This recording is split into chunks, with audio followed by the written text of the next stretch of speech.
Sir ये Karachi airport हमला 2014 sir ये क्या मामला था? ये उस वक्त का सबसे बड़ा वाक़या था। एक ऐसा वाक़या था जिसने हुकूमत को, रियासत को इस बात पे मजबूर किया कि ऑपरेशन ज़र्ब-ए-अज़्ब जो है वो शुरू किया जाए। कराची एयरपोर्ट के करीब फायरिंग की गई है और धमाके की भी इतलात हैं।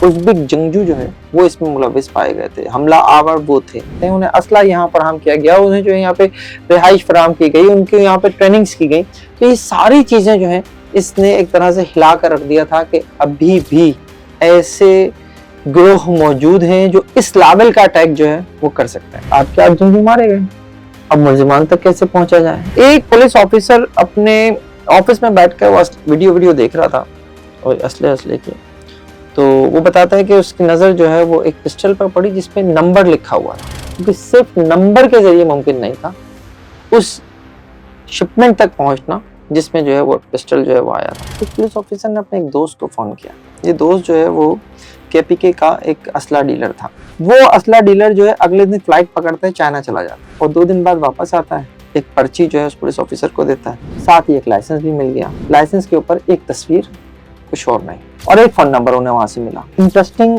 और पुलिस की खुशकिस्मती देखिए कि पुलिस को वो नंबर जो है ना वो OLX पे मिल गया। पुलिस ने उस गाड़ी बेचने के लिए खरीदार बनकर बुलाया। उन्होंने कहा कि जी ये एक मुफ्ती साहब है जो हमें कॉल करते हैं और हर साल हमसे ज़कात लेते हैं। इस दफ़ा भी इनकी कॉल जो है वो इसीलिए आ रही हैं। उन्हें जब वो लाइसेंस दिखाया गया तो उन्होंने कहा हाँ यही साहब है। अब मुफ्ती साहब से पूछा जा रहा है कभी अब बताइए कि ये आपका लाइसेंस है, ये पिस्टल आपने ख़रीदा था, ये क्या है। अब मुफ्ती साहब के तो होश उड़ गए।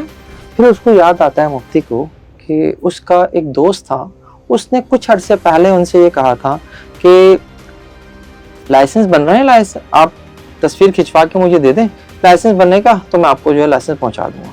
तो उन्होंने वो तस्वीर जो है एक असला लाइसेंस के लिए खिंचवा कर अपने एक जानने वाले को दी। फिर यहाँ पर जो है नाम आता है, एक नाम सरमद सिद्दीकी। सरमद सिद्दीकी और उसके साथ जो 2-3 लोग पकड़े गए थे जिनके ऊपर ये इल्ज़ाम था कि उन्होंने सहूलतकारी की थी, उन्होंने असला फराहम किया था, उन्होंने रिहाइश दी थी, उन्होंने फंडिंग की थी, वो तीनों जो हैं वो बरी हो गए थे इस केस। असल चीज़ तो ये थी कि वो प्लानिंग जो है ना वो जब हो रही थी, वो प्लानिंग आपको क्यों नहीं पता चली।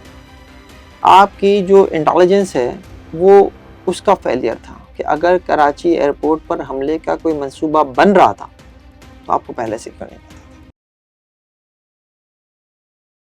MM पॉडकास्ट के साथ मैं हूं फराज अहमद। नाज़रीन, आज हम बात करेंगे 2014 में कराची एयरपोर्ट पर हमला हुआ था, जिसके अंदर जानी और माली नुकसान बहुत हुआ था। इसके पीछे कौन था, किसने ये हमला करवाया था, कितनी देर ये जारी रहा था, और जब इसके बाद मुल्जिमान इसके पकड़े गए थे, सहूलतकार जब पकड़े गए थे, उनको क्या सजा हुई थी। इस सब सूरत हाल पर बात करने के लिए हमारे साथ मौजूद है सीनियर क्राइम रिपोर्टर हैं फ़हीम सिद्दीकी साहब। सर अस्सलाम वालेकुम। वालेकुम सर अस्सलाम। बहुत बहुत शुक्रिया, आज बड़े दिनों बाद आज आपने फिर टाइम दिया है। आपसे सर ये कराची एयरपोर्ट हमला 2014, सर ये क्या मामला था?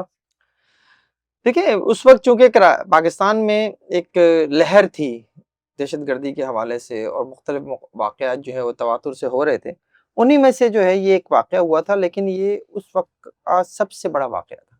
एक ऐसा वाक़या था जिसने हुकूमत को, रियासत को इस बात पे मजबूर किया कि ऑपरेशन ज़र्ब-ए-अज़्ब जो है वो शुरू किया जाए। और ये जो वाक़या था, इस वाक़े में चूँकि कई ऐसी अनोखी बातें भी सामने आई थी कि जिनकी बुनियाद पर ये तय पाया था कि जी हमारी जो सरहदें हैं, वो अब इतनी महफूज़ नहीं है कि लोग जो हैं बड़े आराम से आते हैं किसी दूसरे कंट्री से और आकर जो है वो वारदातें करके चले जाते हैं। इसमें जो इस्लामिक मूवमेंट ऑफ उज़्बेकिस्तान, उसके लोग जो हैं इसमें मुलव्विस पाए गए थे। उज़्बेक जंगजू जो है वो इसमें मुलव्विस पाए गए थे। हमला आवर वो थे और 10 लोग थे वो, और उन्होंने जो है कराची एयरपोर्ट पर 2 अतराफ से हमला किया था। और जैसे कि आपने शुरू में कहा इसमें बहुत ज़्यादा नुकसान हुआ था। 28 जानें इस वाक़े में जो है वो गई थी, जिसमें ASF के एहलकार भी थे, एयरपोर्ट पे काम करने वाले अमले के लोग भी थे और दीगर लोग भी थे जो मारे गए थे। तो ये एक ऐसा वाक़या था कि जिसने पूरे पाकिस्तान को हिला कर रख दिया था। कराची तो हिला ही हिला, लेकिन कराची एयरपोर्ट पर हमला, और इस लेवल का हमला कि जिसमें हमलावर फायरिंग करते करते करते करते इतना आगे तक चले जाएं, इसने जो है वो इस बात पे मजबूर किया कि हमें अपनी सिक्योरिटी को भी मज़ीद बेहतर बनाना चाहिए, पूरे मुल्क की एयरपोर्ट की सिक्योरिटी को भी बेहतर बनाना चाहिए, और साथ-साथ हमें कुछ ऐसे इक़दामात लेने चाहिए कि जिसकी वजह से जो है आइंदा कोई ऐसा वाक़या ना हो सके। जैसे सबको पता है कि इसकी ज़िम्मेदारी जो है वो तहरीक-ए-तालिबान ने कबूल की थी, और उनका यही था कि जी हम जो है वो पाकिस्तान को नुकसान पहुँचाना चाहते हैं। अच्छा, हकीम उल्लाह महसूद की भी इससे पहले कोई हलाकत हुई थी? वो भी एक थी, उसी का उनका तो यही था ना कि हम बदला ले रहे हैं, वही मैं वहीं आ रहा था मैं कि उनका तो ये था कि ये पाकिस्तान को नुकसान पहुँचाना चाहते हैं, इसलिए नुकसान पहुँचाना चाहते हैं कि हमारे लोग जो है वो मारे जा रहे हैं। अब इस वाक़े में जिस तरह से ये जब चीज़ें सामने आई कि जनाब जंगजू और वो भी जो है वो उज़्बेकिस्तान। उज़्बेक से आकर उन्होंने हमला किया, और फिर ये भी कि जनाब उनको जो है वो यहाँ जब रहे तो उनको यहाँ पर बाकायदा तौर पर उनके लिए यहाँ पर एक रिहाइश का इंतज़ाम किया गया, यानी सहूलतकारी जिसे हम कहते हैं, उन्हें असला यहाँ फराहम किया गया, उन्हें जो है यहाँ पे रिहाइश फराहम की गई, उनके यहाँ पे ट्रेनिंग्स की गई। तो ये सारी चीज़ें जो हैं इसने एक तरह से हिला कर रख दिया था कि अभी भी ऐसे गिरोह मौजूद हैं जो इस लेवल का अटैक जो है वो कर सकते हैं। तो 2014 जो है, और ये 8 जून मुझे याद आ रहा है कि ये दिन था, और 8 जून को ये वाक़या हुआ था, और अभी हम जून के महीने में ही बात कर रहे हैं। तो ये बड़ा ही एक खौफ़नाक वाक़या था। अब इसमें असल बात ये थी कि 8 के 8 जंगजू मारे गए। अब मुल्ज़िमान तक कैसे पहुँचा जाए? ये सबसे बड़ा मसला था। इसके पीछे बड़ी इंटरेस्टिंग कहानी है, और वो ये है कि जी जब ज़ाहिर है वहाँ पे सब सफाई हो गई, अब मारे गए, 5 घंटे जारी रहा था ये मुकाबला, और जब ये वहाँ सब मारे गए, इनका असला-वसला जो है वो सब इनसे जो बरामद हुआ वो सब इकट्ठा कर लिया गया। तो एक पुलिस ऑफिसर अपने ऑफिस में बैठ कर वो वीडियो देख रहा था और असले की, तो वो बताता है कि उसकी नज़र जो है वो एक पिस्टल पर पड़ी जिसपे नंबर लिखा हुआ था। अच्छा, नंबर लिखे होने का मतलब ये है कि वो पिस्टल जो है वो इम्पोर्ट किया गया है, और लाइसेंस पे होगा डेफिनेटली किसी। तो उसके ऊपर जो है उस नंबर के ज़रिए जो है वो तलाश शुरू की गई कि भाई ये किसी ने तो मँगाया होगा। तो नहीं पता चल रहा था कि किसने मँगाया है, क्योंकि सिर्फ़ नंबर के ज़रिए मुमकिन नहीं था उस शिपमेंट तक पहुँचना जिसमें जो है वो पिस्टल जो है वो आया था। कस्टम हुकाम से राब्ता हुआ तो उन्होंने कहा जी ये नहीं बताया जा सकता है, हमें बिल्टी नंबर अगर हमारे पास हो तो उससे किसी हद तक मुमकिन है कि ये पता चल जाए कि ये किस उसमें आया था, किस कंटेनर में या किस उसमें आया था। उस वक़्त फिर ये बड़ा मसला कि अब क्या करें? तो उस वक़्त कस्टम हुकाम ने उस पुलिस ऑफ़िसर से कहा कि आपको इस नंबर से ये पता चल सकता है कि ये जो है किस कंपनी ने, यानी कंपनी ने ये नंबर जो है वो किसको बेचा है। अब कंपनी कहाँ है? कंपनी थी चाइना में। अब चाइना कैसे जाया जाए? अब अगर चाइना को से राब्ता करने के लिए कुछ करते हैं तो पहले पुलिस जो है वो वज़ारत-ए-दाख़िला को लिखेगी, वज़ारत-ए-दाख़िला वफ़ाक़ी वज़ारत-ए-दाख़िला को लिखेगा, वफ़ाक़ी वज़ारत-ए-दाख़िला जो है वो वज़ारत-ए-तिजारत को लिखेगा, वज़ारत-ए-तिजारत जो है फिर वो चाइना में बिल्कुल। राब्ता, इसमें सालों लग जाते हैं। उस पुलिस ऑफ़िसर ने अपने एक दोस्त को फ़ोन किया। ये दोस्त जो है वो केपीके का एक असला डीलर था। उसे फ़ोन किया और उसको कहा कि तुम आओ। अच्छा, फ़ोन पे उन दोनों के दरमियान ना थोड़ी गरमा-गर्मी भी हो गई। उसके ऊपर उसका एक एहसान था पुलिस ऑफ़िसर का। ख़ैर इन शॉर्ट ये है कि वो जो बंदा है, वो अगले दिन जो है वो कराची आता है। कराची आकर जो है उस पुलिस ऑफ़िसर से मिलता है। उस ऑफ़िसर से पूछता है क्या मसला है? वो उसे बताता है ये मसला है। वो एक कहता है एक पर्ची पे लिख के मुझे नंबर दे दो। उसे नंबर दे देता है। वो असला डीलर जो है अगले दिन फ्लाइट पकड़ता है, चाइना चला जाता है, और 2 दिन बाद वापस आता है। एक पर्ची जो है उस पुलिस ऑफ़िसर को देता है। कहते हैं आज के बाद तुम्हारा हमारा दोस्ती खत्म, अच्छा। और उसके बाद वो चला जाता है। ये मैं उसी अंदाज में सुना रहा हूँ जिस अंदाज में जो है वो पुलिस ऑफिसर ने ये कहानी मुझे सुनाई थी, बड़ी इंटरेस्टिंग कहानी है। उससे अब इन्हें ये पता चल गया कि ये असला जो है वो किसको यहाँ पे किसने मंगाया था। पुलिस उस असला डीलर तक पहुंच गई कराची में। जब उस तक पहुंची, उसका रिकॉर्ड चेक किया तो पुलिस को वहां से उस पिस्टल की खरीदो फरोख्त का रिकॉर्ड मिल गया, साथ ही एक लाइसेंस भी मिल गया। लाइसेंस के ऊपर एक तस्वीर, कुछ और नहीं, पता वता कोई ऐसा नहीं, और एक फ़ोन नंबर उन्हें वहाँ से मिला। अब उस शख्स की तलाश करें उस फ़ोन नंबर के ऊपर। उस वक़्त लोकेटर इतना अच्छा काम नहीं करते थे शायद, तो नुसरत भुट्टो की गलियों में कई दिन तक जो है तलाश जारी रही इस नंबर के शख्स की। इस नंबर से एक नंबर पर जो है मुस्तकिल कॉल हो रही थी। तो अब कॉल डेटा रिकॉर्ड जब निकाला तो देखा गया कि इस नंबर से नंबर पर मुस्तकिल कॉल हो रही है। अच्छा, रमज़ान का महीना था। रमज़ान के महीने में जो है वो आगे चल के बताऊँगा कि रमज़ान के महीने का इसमें लिंक क्या था। तो अब पुलिस ने जो है उस नंबर पे, जिस नंबर पे कॉल्स जा रही थी, उस नंबर का जब डेटा निकाल कर वहाँ एड्रेस पे पहुँचे तो वहाँ है खाली प्लॉट। फिर सब वह खत्म, जीरो पे आ फिर गए। ज़ीरो पे आ गए। इंटरेस्टिंग और पुलिस की खुशकिस्मती देखिए कि पुलिस को वो नंबर जो है ना, वो OLX पे मिल गया। वो एक गाड़ी का इश्तिहार था, उसमें वो नंबर दिया गया था गाड़ी बेचने के लिए। पुलिस ने उस गाड़ी बेचने के लिए खरीदार बनकर बुलाया उसको, और जब वहाँ वो आए तो वो 2 बंदे थे, 2 भाई थे सगे।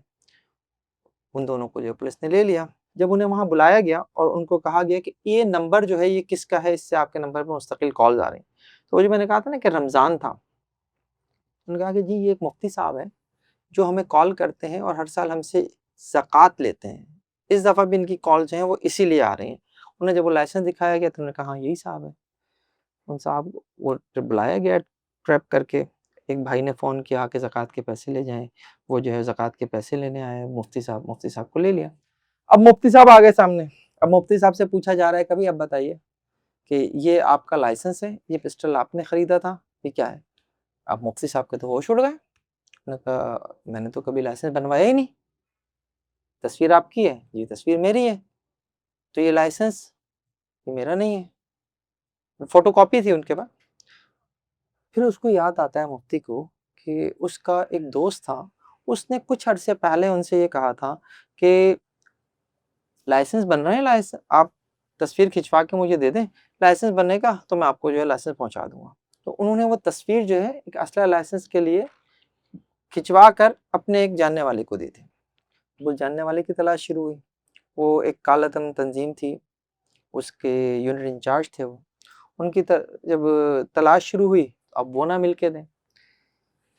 बड़ी मुश्किल से उन साहब को जो है वो इस्लामाबाद से लिया गया, और जब इस्लामाबाद से लिया गया तो उसके पास से फिर वो असल लाइसेंस, जो कभी मुफ्ती साहब के पास नहीं पहुंचा लेकिन बना मुफ्ती साहब के नाम से, वो मिला। और ये पता चला कि ये पिस्टल जो है ये इस लाइसेंस के ऊपर चढ़ा था। फिर यहाँ पर जो है नाम आता है, एक नाम सरमद सिद्दीकी का। सरमद सिद्दीकी के ऊपर ये था कि ये लाइसेंस बनाना और एक लाइसेंस पे एक से ज़्यादा वेपन्स चढ़ाना, और ये जो इस गेम में सब कुछ होता है, वेपन लाइसेंस के गेम में, वो सब जो है वो ये करते थे। और इन्होंने ही वो असला जो है वो फराहम किया था उन दहशतगर्दों को। उस पर सरमद सिद्दीकी को उठाया गया, सरमद सिद्दीकी से जुड़े हुए कुछ और लोग उठाए गए। ये तो वो लोग थे जिनके ज़रिए जो है असल में सहूलतकारी का जिनके ऊपर इल्ज़ाम था। बाकी तो फिर तस्वीरों के ज़रिए, डीएनए रिपोर्ट्स के ज़रिए, नादरा के रिकॉर्ड के ज़रिए, और जब ये पता चल गया कि ये सारे जो हैं वो उज़्बेक हैं, इसमें से अक्सरियत उज़्बेक है, और तो उसके बाद जो है फिर बाकी लोग जो हैं वो गिरफ्तार हुए। इसमें लश्कर जंगवी के लोग भी थे, इसमें टीएलपी के लोग भी थे, और इन सबको जो है वो फिर गिरफ्तार करके केस चला। लेकिन इस केस की अजीब बात कह लें या जो भी कह लें, सरमद सिद्दीकी और उसके साथ जो 2-3 लोग पकड़े गए थे, जिनके ऊपर ये इल्ज़ाम था कि उन्होंने सहूलतकारी की थी, उन्होंने असला फराहम किया था, उन्होंने रिहाइश दी थी, उन्होंने फंडिंग की थी, वो तीनों जो हैं वो बरी हो गए थे इस केस में। तो पाकिस्तान की तारीख़ का एक बड़ा वाक़या, कराची की तारीख़ का एक बड़ा वाक़या, लेकिन हमें ये दिखता है कि हुआ कुछ भी नहीं, बहुत बड़ा नुकसान। और अगर मैं इस नुकसान के ऊपर जाऊँ ना, तो मैं आपको ये बताऊँगा कि उस वक़्त, जिस वक़्त कि कराची एयरपोर्ट पर हमला हुआ था, उस वक़्त तो जो नुकसान हुआ ही हुआ, तैयारों को भी नुकसान पहुँचा। साथ-साथ जो है वो उस वक़्त की जो अ, हमारे एयर स्पेस थी, उसको भी बंद किया गया कराची की। लेकिन इसके बाद कई इंटरनेशनल एयरलाइंस ने कराची के लिए अपनी परवाज़ें जो हैं वो रोक दी थी। तो एक बड़ा नुकसान हमें इस 2014 में जो एयरपोर्ट हमला हुआ था, उससे हुआ था। सर मतलब इसका नतीजा एंड में ये निकला कि जो गिरफ्तार मुलज़िमान थे उन सबको बरी कर दिया वो गया। सब बरी हो गए थे अदालत से। सर ये कैसा मामला हो गया? देखिए मसला वही आता है, देखिए अदालतें सबूत माँगती हैं, और हमारे यहाँ होता क्या है कि हमारे यहाँ जो पुलिस है ना ख़ास तौर पे, और ये पूरे मुल्क का ही, हमारे पूरे मुल्क की पुलिस के ऊपर ही मैं कहूँगा, उनकी अव्वल कोशिश ये होती है कि जब कोई वाक़या हो जाए, तो मुलज़िमान पकड़ो चाहे असली हों चाहे नकली हों, और असली भी पकड़े जाते हैं तो भी, नकली पकड़े जाते हैं तो एक और अलग ही गेम होता है। आवाम के सामने लेकर आओ मीडिया के ज़रिए, आवाम को मुतमईन कर दो, हमने अपने हिस्से का काम कर लिया, हमने मुल्ज़िमान पकड़ लिए, अब जो है बाकी काम जो है वो अदालतों का है। भाई अदालतें किसकी बुनियाद पर फैसले सुनाती हैं? सुबूत और शवाहिद की बुनियाद पर फैसले सुनाती हैं। उसके बाद जो है सुबूत और शवाहिद पेश नहीं कर पाते, इतने वीक केसेस बनाते हैं। असल कहानियाँ दफातर में बैठ के हमें जो है फ़ोन्स पर अलग सुनाई जाती हैं, लेकिन उसके सबूत और शवाहिद जो हैं वो अदालतों में पेश नहीं किए जाते। और फिर अदालतें जो हैं जब बरी कर देती हैं, तो फिर यही पुलिस अफसरान जो हैं वो ड्राइंग रूम्स में बैठकर जो है अदलिया को बुरा भला कह रहे होते हैं। तो ये एक ऐसी चीज़ है कि जिसके ऊपर जो है ना आपको अब इसके ऊपर हैरत होनी चाहिए, ना मुझे तो नहीं होती अब, कि हमारे यहाँ ये एक अब बस आम सी बात बन गई। मुल्ज़िमान पकड़ने की हद तक पुलिस समझती है कि उसकी ज़िम्मेदारी है। इन्वेस्टिगेशन भी आपकी ज़िम्मेदारी है। इन्वेस्टिगेशन के बाद प्रोसिक्यूशन को सपोर्ट करना भी आपकी ज़िम्मेदारी है। अब तो बड़ा अच्छा माहौल हो गया है, अब तो कम से कम इतना हो गया है कि प्रोसिक्यूटर जनरल जो है वो आपसे आपकी फ़ाइल लेकर चालान पेश करने से पहले आपको बताता है कि जनाब चालान को इस तरह से बेहतर बनाएँ, इस तरह से लेके केस को आगे बढ़ें। लेकिन उसके बावजूद हमारे यहाँ कुछ नहीं सर होता। ये सिक्योरिटी कोलैप्स कह सकते हैं आप? Definitely, why not? और इस ऑपरेशन के अंदर किस-किस ने हिस्सा लिया था? इसमें सर रेंजर्स भी 5 थी, घंटे पाक फ़ौज भी थी इसमें हमारी, रेंजर्स भी थी, पुलिस भी थी, एएसएफ भी थी, सब थी। असल में तो उस तरफ तो ज़ाहिर है सबसे बड़ा तो यही था कि जो एएसएफ के एहलकार थे, जो फ्रंट पे थे, जो सिक्योरिटी पर उस दिन तैनात थे, वो इनकी गोलियों का निशाना बन गए थे इब्तिदा में ही। और उसके बाद इन्होंने आगे बढ़कर जो है वो एयरपोर्ट के हैंगर्स तक पहुँचने की भी कोशिश की थी। तो उस वक़्त जो है फिर रेंजर्स यहाँ मूव हुई, फ़ौज मूव हुई, फ़ौज से मुकाबला हुआ, रेंजर्स से मुकाबला हुआ, और 10 के 10 दहशतगर्द जो है वो उस रात मारे गए थे। सर ये कौन से रास्ते से घुसे थे और सिक्योरिटी कोलैप्स किस जगह पे थे? देखिए ये नहीं था कि ये कोई किसी ख़ास उससे ट्रैप कर वो करके घुस गए हों, कोई दीवार तोड़ के वो कर, फिर भी सिक्योरिटी तो इतनी बिल्कुल लगी होती है। सिक्योरिटी जितनी भी होती है उन्होंने गोलियों से भून दी थी। उससे आगे उन्हें बढ़ना था तो आगे बढ़ते चले गए। असल चीज़ तो ये थी कि वो प्लानिंग जो है ना, वो जब हो रही थी, वो प्लानिंग आपको क्यों नहीं पता चली? आपकी जो इंटेलिजेंस है, वो उसका फेलियर था कि अगर कराची एयरपोर्ट पर हमले का कोई मंसूबा बन रहा था, तो आपको पहले से क्यों नहीं पता था? उज़्बेक दहशतगर्द आकर आपके शहर में जो आपका एक तरह से आप इसे कहते हैं कि माशी शहरग है, वहाँ आकर इतनी बड़ी कार्रवाई कर लेते हैं, तो इंटेलिजेंस फेलियर। आपको इंटेल नहीं थी, इसकी वजह से जो है वो इतने आसानी से एयरपोर्ट तक पहुँचे, उन्होंने अपने हिस्से का काम किया जो भी उन्होंने करना था, और पाकिस्तान को वाक़ई बहुत बड़ा इसके ऊपर जो है वो नुकसान उठाना पड़ा था। इंटरनेशनली एक ये बहुत बड़ी खबर बन गई थी कराची एयरपोर्ट पर हमला, और जैसे मैंने पहले कहा कि फिर ये ज़रूरी हो गया था कि एक ऑपरेशन जो है वो शुरू किया जाए। ऑपरेशन ज़रवेज़ जो उस वक़्त शुरू हुआ था, उसकी बुनियाद ही जो है वो कराची एयरपोर्ट हमले से पड़ी थी। बहुत-बहुत शुक्रिया फ़हीम भाई आपने टाइम दिया। नाज़रीन ये थे फ़हीम सिद्दीकी, इन्होंने बताया कि 2014 में कराची एयरपोर्ट पर किस तरीके से हमला हुआ और उसके बाद कौन-कौन से मुल्ज़िमान गिरफ्तार हुए और सबसे बड़ी बात ये है कि वो सब मुल्ज़िमान बाइज़्ज़त तौर पर उनको बरी कर दिया गया। अब तक के लिए इतना ही, मुझे इजाज़त दीजिए। अल्लाह हाफ़िज़।